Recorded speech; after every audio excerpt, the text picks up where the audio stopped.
Hello students and welcome back to channel Siraj English. आज हम start करने जा रहे हैं सेमेस्टर 4 का एसवाई बीकॉम और एसवाई बैफ का न्यू टॉपिक जिसका नाम है redemption of preference share. Start करेंगे आज का क्लास।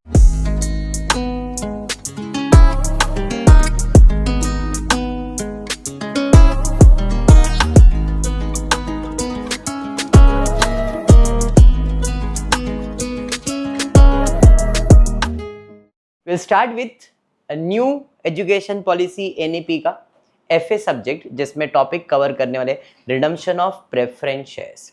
दूसरे भी स्टूडेंट्स रेफर कर सकते हैं और जिनको भी redemption of preference share topic है वो लोग। अब पहले तो टॉपिक के बारे में समझते क्या है।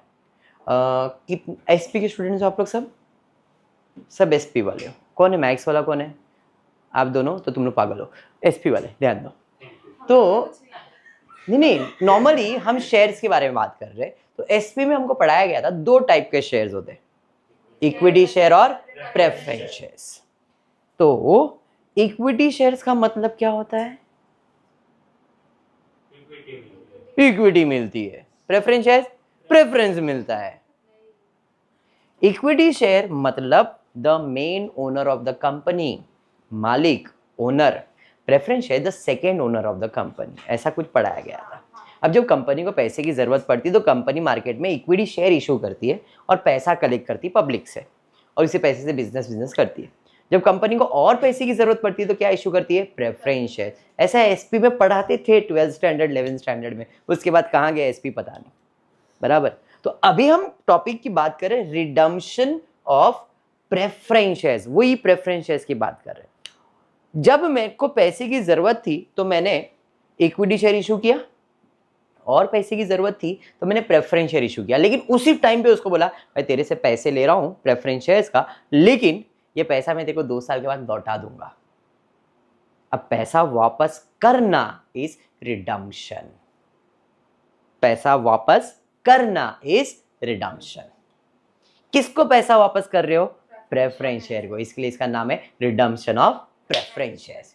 सर फिर इक्विटी शेयर्स को देंगे तो क्या बोलेंगे? Redemption of equity shares? नहीं, इक्विटी शेयर को जब पैसा देंगे तो वर्ड रिडम्पशन यूज नहीं करेंगे। रिडम्पशन का दूसरा नाम है बाय बैक, जो आपको टीवाई बीकॉम में आएगा, टीवाई बैफ में आएगा। मतलब ये टॉपिक फिर से रिपीट होगा। अभी प्रेफरेंस शेयर्स और तब बाय बैक। टीवाई के अंदर बेस पूरा सेम, फॉर्मेट पूरा same, everything same to same. मतलब अभी जो पढ़ रहे हो ये पूरा बाद में आपको टीवाई में भी काम आएगा, तो नोट्स संभाल के रखना। उस टाइम भी पढ़ेंगे, बट अगर आपके पास अभी नोट्स रहेगा तो टीवाई में वो पढ़ना और इजी हो जाएगा। ठीक है क्या? समझा? तो redemption of preference shares topic समझ में आया क्या है? क्या है? प्रेफरेंस शेयर होल्डर को बोलना, भाई तूने जितना पैसा दिया था वो पैसा वापस ले ले, बदले में मेरा शेयर मुझे वापस दे दे। हाँ या नहीं? अब वो शाना निकला, बोला जब तुमने पैसा मांगा था तब पैसा का कीमत थोड़ा कम था, आज मेरे पैसे का वैल्यू बढ़ गया है, तो तूने 10,000 लिया था, अब मुझे 12,000 चाहिए। मांग सकता है प्रेफरेंस शेयर होल्डर, ज़्यादा पैसा मांग सकता है। इसे कहते हैं redemption of preference share at premium. ज़्यादा पैसा देना मतलब प्रीमियम। फिर मैंने बोला नहीं भाई, जितना है उतना ही दूंगा, at par, redemption at par. और एक, भाई तेरा पैसा कुछ काम का भी नहीं है, एक तो तू क्या पैसा दिया, कुछ यूज नहीं किया, कम पैसा दूंगा, चाहिए तो ले, डिस्काउंट। तो रिडम्पशन एट प्रीमियम हो सकता है, रिडम्पशन एट पार हो सकता है, रिडम्पशन एट डिस्काउंट हो सकता है। पार मतलब जितना लिया था उतना वापस देना, प्रीमियम मतलब जितना लिया था उससे ज्यादा देना, और डिस्काउंट मतलब जितना लिया था उससे कम देना। समझ में आया क्या? समझ में आया? चलिए फिर टॉपिक स्टार्ट करेंगे। आई होप टॉपिक के बारे में नॉलेज तो मिल गया है। मिल गया है? सवाल मेरा मयूरी से है। मयूरी, बेसिक सा सवाल है, रिडम्पशन करने के लिए इंपॉर्टेंट चीज क्या होना चाहिए आपके पास? Very good. क्या बोली तू? बोल। पैसा होना चाहिए। रिडम्पशन करने के लिए क्या चाहिए मयूरी? आंख खोल के बोल, क्या चाहिए? आंख खोल के बोली, पैसा। Very good. अपने को क्या चाहिए? पैसा। अब पैसा लाएंगे कहां से? बैंक लूटेंगे। क्या बात है, लुटेरी। अरे असेट्स बेच के पैसा जमा करेंगे ना।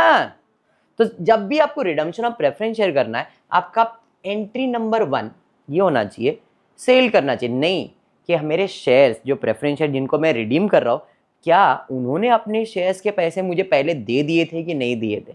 मतलब आपको सब पहले इशू ऑफ शेयर्स पता रहेगा, हम जब भी शेयर इशू करते तो पैसा एक साथ नहीं मांगते, पहले अप्लाई करो, फिर अलॉट करते, फिर फर्स्ट कॉल करते, फिर सेकेंड कॉल करते, ऐसा पैसा मांगते। तो जब भी रिडम्पशन करोगे तो सबसे पहला आपके शेयर्स जो होते वो क्या होने चाहिए? फुल्ली, तो ही आप रिडम्पशन कर सकते हो। रूल नंबर 1 है, रिडम्पशन के लिए शेयर्स फुल्ली पेड होने चाहिए। बराबर है, ये रूल है। अब इसके बाद मैंने बताया था पैसा लगाना है, तो पैसा लाने के लिए एंट्री नंबर 1 समझो, सेल ऑफ असेट्स। क्या करना है? असेट्स बेचना है। असेट बेचोगे तो पैसा आ जाएगा। बराबर। अब पैसा कम है यार, असेट बेच के भी पैसा उतना नहीं जितना चाहिए, तो हम दूसरा काम करते हैं। सॉरी, एक्चुअल में दूसरा ही है, तो शेयर फुल्ली पेड किया ना। दूसरा काम करते हैं, फ्रेश इशू करेंगे। क्या करेंगे? किसका? इक्विटी शेयर्स का। मतलब मार्केट में शेयर इशू करेंगे, पैसा लेंगे और प्रेफरेंस शेयर होल्डर को दे देंगे। असेट बेच के पैसा जमा कर लिया है, लेकिन अगर असेट बेचा ही नहीं, कोई बिकने वाला असेट ही नहीं है, तो हम फ्रेश इशू करेंगे। समझ में आया? अब फ्रेश इशू भी नहीं कर पाए तो अब क्या करेंगे? पैसा तो देना है, तो हमारे जो रिजर्व्स पड़े हैं ना, उसको यूटिलाइज करेंगे। ये ध्यान में रखना। तो जो सीक्वेंस बता रहा हूं, इसी सीक्वेंस में सम को सॉल्व भी करना है आपको। सबसे पहला शेयर्स आपके क्या करने का? Fully paid. उसके बाद सेल ऑफ असेट, उसके बाद फ्रेश इशू, इसके बाद रिडम्पशन चालू होगा, स्टेप्स चालू होएगा। क्योंकि असेट्स बेच के या फ्रेश इशू करके पैसा जमा कर सकते हो, बाकी पैसा आपके पास जो रिजर्व में पड़ा वो यूज कर सकते हो। तो अब एक्चुअल में रिडम्पशन चालू होगा। रिडम्पशन का एंट्री नंबर 1, एक्चुअल में एंट्री नंबर 1 ये था, एंट्री नंबर 2 था, एंट्री नंबर 3 ये था, पर रिडम्पशन चालू होता है यहां से, जिसे कहते हैं transfer of claim. Transfer of claim, कितना क्लेम, कितना पैसा देना है, ट्रांसफर ऑफ क्लेम। प्रीमियम अगर है तो प्रीमियम को राइट ऑफ करो। प्रीमियम है तो ही राइट ऑफ होगा, नहीं तो नहीं आएगा। समझ में आया? छठा एंट्री CRR। अब ये CRR जब मैं फॉर्मूले में बताऊंगा तब बताऊंगा। And lastly payment. इतनी जर्नल एंट्रीज होती है, लेकिन जरूरी नहीं कि इतनी आए, 1 2 3 में भी खत्म हो सकता है। प्रीमियम नहीं है तो नहीं आएगा, असेट बेचा नहीं है, शेयर फुल्ली पेड है, कोई एंट्री नहीं है, कोई असेट बेचा नहीं, कोई फ्रेश इशू किया नहीं, तो transfer of claim, CRR, payment, इतने में भी टॉपिक खत्म हो सकता है। समझ में आ रहा है? सीक्वेंस एंट्री का यही रखना है, शेयर्स को फुल्ली पेड करो, फिर उसके बाद कोई असेट बेचना तो असेट बेचो, असेट बेचने का फ्रेश इशू हो रहा है तो फ्रेश इशू करो, एंड देन ये चीज़ करो। समझ में आया? ये चीज़ पक्का है? सोचड़ी क्लियर इतना? चलिए फिर स्टार्ट करते हैं। टेक्स्ट बुक पेज नंबर 120 में कुछ ऐसा सम दिया है। ये टॉपिक अभी बोल रहा हूं, TY में भी काम आएगा, TY BCom, TY BAV। ठीक है, स्टार्ट करते हैं। मैंने TY की स्टडी के लिए बात किया, लाइफ की बात नहीं किया। TY के लिए बोल रहे हो? भड़कती है, ध्यान दे। Following are the extract for the balance sheet of XYZ Limited as on 31st March। Balance sheet दिया है। बैलेंस शीट में क्या क्या दिया है? कैपिटल दिया है 50,000 इक्विटी शेयर्स, 10 वाला फुल्ली पेड 5 लाख। मैं एक छोटा सा बैलेंस शीट बना लेता हूँ, क्योंकि बैलेंस शीट जैसा दिख रहा नहीं है, इसलिए इक्विटी शेयर कितना है? 5 लाख। मैंने बोली अभी। फिर दिया है 1000 10% रिडीमेबल प्रेफरेंस शेयर्स, 100 रुपए वाला। कितने शेयर्स है? 1000 शेयर। एक का वैल्यू कितना है? 100, और बोला है वो क्या है? Fully paid. हो गया 1 लाख रुपए इसका भी। तो सेकंड मेरे पास है 10% redeemable preference shares, 1 lakh. Liabilities में जाएगा ना, शेयर है तो। फिर क्या है मेरे पास? ऐसे बैलेंस शीट बनाना नहीं है, टैली करना नहीं है, कुछ भी नहीं है, खाली जो दिया है वो कलेक्शन बना रहा हूं। रिजर्व्स एंड सरप्लस में मेरे पास कैपिटल रिजर्व है, सिक्योरिटीज प्रीमियम है, जनरल रिजर्व है, प्रॉफिट एंड लॉस, बहुत सारे रिजर्व्स है। एक है कैपिटल रिजर्व, कितना भाई? कैपिटल रिजर्व देखो मेरे पास 50,000, बराबर। उसके बाद क्या है? सिक्योरिटीज प्रीमियम है, कितना है सिक्योरिटीज प्रीमियम? 80,000 है। उसके बाद जनरल रिजर्व है 75,000। फिर उसके बाद प्रॉफिट एंड लॉस है कितना है 35,000। और कुछ है क्या? नहीं। 1 अप्रैल 2017 को, ये बैलेंस शीट का डेट क्या था 31 मार्च 2017, 1 अप्रैल को डायरेक्टर जागे और बोले कि एक काम करते, प्रेफरेंस शेयर्स को रिडीम करते बाय यूटिलाइजिंग रिजर्व।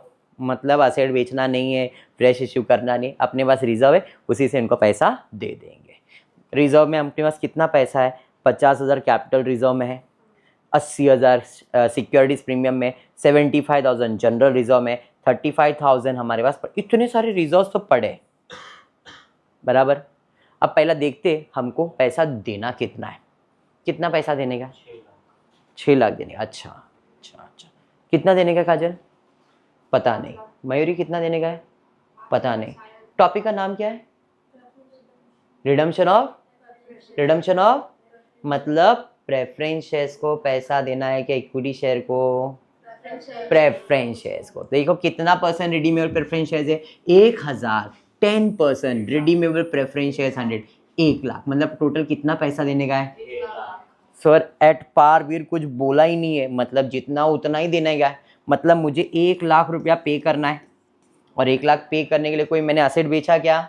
नहीं। कोई फ्रेश इश्यू किया क्या? नहीं। तो 1 लाख में कहाँ से लाऊंगा? रिजर्व से। कौन से रिजर्व से? तो हमेशा याद रखो जब भी रिडम्पशन करोगे तो पहला प्रेफरेंस देने का जनरल रिजर्व को, दूसरा प्रेफरेंस देने का प्रॉफिट एंड लॉस को, तीसरा प्रेफरेंस देने का सिक्योरिटीज प्रीमियम को। ये सीक्वेंस याद रखना, पहले जनरल रिजर्व, दूसरा प्रॉफिट एंड लॉस। तो जनरल रिजर्व है क्या अपने पास? है सर। कितना है? तो जनरल रिजर्व 75,000 यूज कर लिया। फिर 1 लाख रुपया करने के लिए 75 ही है मेरे पास अभी, और दूसरा क्या यूज करूंगा? Profit and loss. कितना यूज करूंगा? 35 में से 25 ही यूज करना है मुझे। हो गया 1 लाख रुपया जमा। समझ में आया कंसेप्ट? पक्का? ये मैंने रफ में एक्सप्लेन कर दिया, ठीक है। अब इसे हम लोग फेयर में कैसे करेंगे ध्यान दे दें।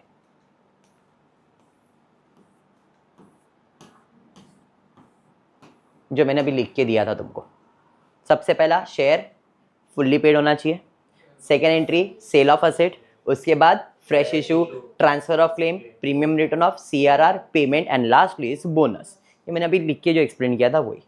एक वर्किंग बना रहा हूँ, और ये वर्किंग इंपॉर्टेंट है, इंपॉर्टेंट है, इंपॉर्टेंट है। अब यहाँ पे वर्किंग में ना इक्विटी शेयर लिखा है, आपको इक्विटी शेयर नहीं लिखना है इधर। बायबैक नहीं, बायबैक की जगह पे आपको आ जाएगा redemption of preference share capital. Buyback of equity share capital लिखा है, वहां पे आपको क्या करना है? Redemption of preference share capital लिखना है। समझ में आया क्या? जरा ध्यान से सुनो, ये फॉर्मूला बना के रखा है। Redemption of preference share capital is equals to fresh issue plus free reserve, ठीक है। अगर प्रीमियम है, अगर, तो प्रीमियम का फॉर्मूला प्रीमियम ऑन बायबैक, नहीं redemption. Premium on redemption is equals to share premium plus free reserve. Fresh issue plus free reserve, premium है तो प्रीमियम प्लस फ्री रिजर्व। अरे ये समझा formula? Redemption of preference share capital is equals to fresh issue plus free reserve, premium on redemption is equals to share premium plus free reserve. अब मुझे बताओ मेरे को रिडम्पशन कितने का करने का है? 1 लाख रुपए कैपिटल का करना है। कोई प्रीमियम है क्या? जब प्रीमियम नहीं तो डैश डैश, इधर कुछ काम ही नहीं होगा। ये फॉर्मूले में कुछ आएगा क्या? नहीं। कोई फ्रेश इशू किया है क्या मैंने? मुझे 1 लाख की जरूरत है। कोई फ्रेश इशू किया क्या मैंने? नहीं, जीरो। तो मतलब पूरा पैसा फ्री रिजर्व से यूज करना है, और फ्री रिजर्व में पहला रिजर्व कौन सा यूज किया मैंने? General reserve. कितना? फिर प्रॉफिट एंड लॉस कितना? अरे समझ में आया प्रेजेंटेशन? बस ये प्रेजेंटेशन समझ लेते। 1 लाख का मेरे को रिडम्पशन करना है, फ्री रिजर्व में general reserve and profit and loss use किया। फॉर्मूला समझ में आ गया? चलिए अब एंट्री पे जाते हैं। क्या मेरे शेयर फुल्ली पेड है? हाँ सर। कैसे? दिया था ना प्रेफरेंस शेयर वाला फुल्ली पेड है, इसकी कोई एंट्री आएगी क्या? नहीं। कोई असेट फेसेट बेचा है क्या आपने? कोई fresh issue? No fresh issue. तो एंट्री नंबर 1 है फ्रेश इशू, कुछ भी नहीं है तो भाई फ्रेश इशू है। ट्रांसफर ऑफ क्लेम, ये बॉक्स को कहते हैं ट्रांसफर ऑफ क्लेम। इस बॉक्स में जो भी अमाउंट है वो हमेशा डेबिट करने का। इस बॉक्स, जब भी बॉक्स बना रहा हूं डेबिट ही करने का है, तो ये बॉक्स को डेबिट करना है। बॉक्स में क्या क्या लिखा है? Redemption of preference share capital and premium. Premium में तो कोई अमाउंट है क्या? नहीं, तो प्रीमियम तो आएगा नहीं, खाली क्या आएगा? इक्विटी नहीं, प्रेफरेंस शेयर, तो एंट्री आएगा 10% redeemable preference share capital account debit. Box का अमाउंट हमेशा क्या करने का? डेबिट। तो बॉक्स में अपन ने क्या लिखा है? Redemption on preference share capital, redemption on preference share capital. 2, ये पैसा किसको देंगे? प्रेफरेंस शेयर होल्डर को देंगे। तो 2 प्रेफरेंस शेयर होल्डर। कितना है बॉक्स में अमाउंट? 1 लाख। 1 लाख, समझा? नेक्स्ट, ये बॉक्स में कुछ भी है क्या? अगर होता तो ये और ये आप डेबिट कर देते, और कुछ भी नहीं। फिर से बॉक्स बना, देखो ट्रांसफर ऑफ क्लेम हो गया, प्रीमियम रिटर्न ऑफ नहीं है, अब सीआरआर बनेगा। तो ये बॉक्स बना है, सीआरआर मतलब जो रिजर्व यूज करते हो उसे सीआरआर। अब मैंने बताया बॉक्स का अमाउंट क्या होएगा? डेबिट। तो बॉक्स में क्या है? दोनों को डेबिट करो, general reserve account debit, profit and loss account. Logic भी बताऊंगा, general reserve debit, profit and loss debit. 2, इस बॉक्स से क्या बनने वाला है? 2 सीआरआर। समझ में आ गया? अब मकसद क्या है? ये डेबिट क्यों हुआ? बायबैक का मतलब क्या होता है? शेयर्स को वापस खरीदना। कैपिटल होता है क्रेडिट, खरीदने के लिए क्या करोगे? डेबिट। तो capital debit, preference share holder credit. Reserve होता है क्रेडिट, यूज किया तो क्या हो जाएगा? डेबिट। लॉजिक नहीं तो बाय बॉक्स का फंडा। समझ में आ गया? सीआरआर के बाद क्या करना है? पेमेंट करेंगे तो पैसा जाएगा, पैसा जाएगा टू बैंक। किसके पास जाएगा? Preference share holder. कितना देने का था? सम इज कंप्लीटेड। समझ में आ गया? मैंने एकदम क्लियर बताया, ये मैंने सीक्वेंस बता दिया है, ये पूरा स्टोरी है, इसमें जो एंट्री आएगा वही एंट्री पास करना है। समझ में? बोनस अगर बोला है तो आएगा, नहीं तो नहीं तो इतना ही redemption of preference shares. Topic clear है? पक्का? चलिए, इतने चिंदी सम्स। अच्छा, ये नहीं समझा बेटा? वो चलो स्टार्ट करते हैं। H limited had 8,000 8% redeemable preference shares of 100 is fully paid. 8,000 shares है, एक का वैल्यू 100 है, मतलब 8 लाख रुपए fully paid. Company decided to redeem this preference share at par by issue of sufficient number of equity shares of 10 each fully paid। मतलब company बोला भाई हमको शेयर रिडीम करना है, और रिडीम करने के लिए हम क्या करेंगे? इक्विटी शेयर इशू करेंगे, मतलब फ्रेश इशू करेंगे। सफिशिएंट नंबर मतलब जितना जरूरत है उतना शेयर हम लोग क्या करेंगे? इशू करेंगे। और एक शेयर से कितना पैसा कलेक्ट करेंगे? 10 रुपए। You are required to pass necessary journal entry including cash transaction in the books of company. चलिए ठीक है, फॉर्मूला बना दिया। देखो आ गया, यहाँ पे क्या लिखा है? यहाँ पे redemption of preference share capital is equals to fresh issue plus free reserve, premium on redemption is equal to share premium plus free reserve. कितने का रिडम्पशन करने का है? 8 लाख का। कोई प्रीमियम नो। 8 लाख का फ्रेश इशू करने के लिए, सॉरी पिलाने के लिए हमने पूरा 8 लाख का क्या इशू किया रहेगा? Equity share. और इक्विटी शेयर कितने वाला है? 10 वाला। तो अगर 10 वाला है तो कितने शेयर इशू किया है? 80,000। कोई रिजर्व यूज करोगे कि आप? नहीं। फॉर्मूला समझ में आ गया? 8 लाख चाहिए, 8 लाख आ गया तो रिजर्व की जरूरत नहीं है। अब एंट्री पे जाते हैं। शेयर फुल्ली पेड है, हाँ। असेट बेचा है? नहीं। फ्रेश इशू किया है। अब यहाँ पे फ्रेश इशू का मतलब इसको डेबिट नहीं करेंगे। फ्रेश इशू में इसको डेबिट नहीं करेंगे। फ्रेश इशू का मतलब है पैसा आने वाला है इस चीज से। तो यहाँ पे जो पैसा आने वाला है, इस बॉक्स में जो पैसा आने वाला है, फ्रेश इशू आने वाला है, तो इसकी entry cash account debit to क्या इशू किया है? Equity share. तो कैश और bank account debit to equity share 8 lakh 8 lakh. खाली इस बॉक्स का याद रखना, ये डेबिट नहीं होता है। फ्रेश इशू का मतलब क्या है? फ्रेश इशू मतलब शेयर्स बेचेंगे और पैसा आएगा। कैश अकाउंट डेबिट किससे आएगा? इक्विटी शेयर कैपिटल से। समझाइए? अब फिर से बॉक्स बनाए। फ्रेश इशू के बाद क्या है? Transfer of claim. ये मेरा बॉक्स ट्रांसफर ऑफ क्लेम में, इसमें सिर्फ एक ही अमाउंट है, डेबिट कर दो। क्या लिखा है? Redemption of preference share capital. तो redemption of preference share capital debit to preference share holder. कितना अमाउंट है? 8 लाख 8 लाख।